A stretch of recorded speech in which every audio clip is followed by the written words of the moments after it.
Tour d'horizon de cette séance avec les équipes d'XTB qui nous accompagnent cet après-midi. C'est Reda Boutika qu'on retrouve en duplex à Paris, analyste de marché pour XTB. Bonjour et bienvenue Reda. Que dire de la logique de marché effectivement en ce moment et quel positionnement adopter? On a le sentiment que le marché, alors au-delà de la petite pause du jour, on a le sentiment que ces derniers temps encore, le marché fonctionne comme un rouleau compresseur à la hausse.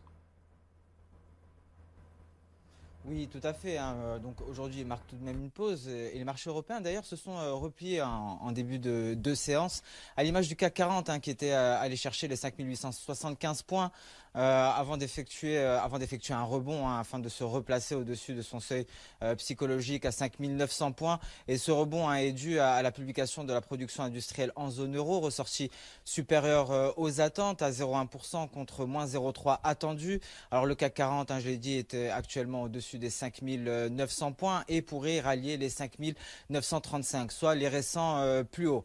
En revanche, hein, nous serons extrêmement attentifs à tout retour vers les 5880 points, car un franchissement, hein, de ce support serait un signal d'alerte et pourrait ramener le CAC 40 vers les 5840 points.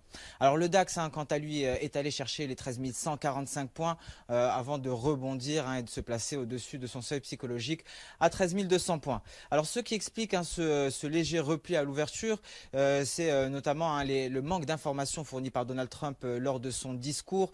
Alors les marchés s'attendaient à plus de détails, hein, concernant la signature d'un accord préliminaire, hein. Il a simplement indiqué que cette signature pourrait intervenir sur le très court terme. Alors en revanche, hein, le président américain n'a pas manqué, hein, de critiquer la Réserve fédérale américaine et a même réclamé des taux négatifs. D'ailleurs, vous l'avez dit, hein, Jérôme Powell devrait témoigner aujourd'hui devant le Congrès américain, ce qui pourrait être source de volatilité, hein, sur le dollar index et donc l'euro-dollar qui est actuellement relativement stable sur son support à 1,10 et la paire, hein, pourrait aller chercher son support à 1,0950.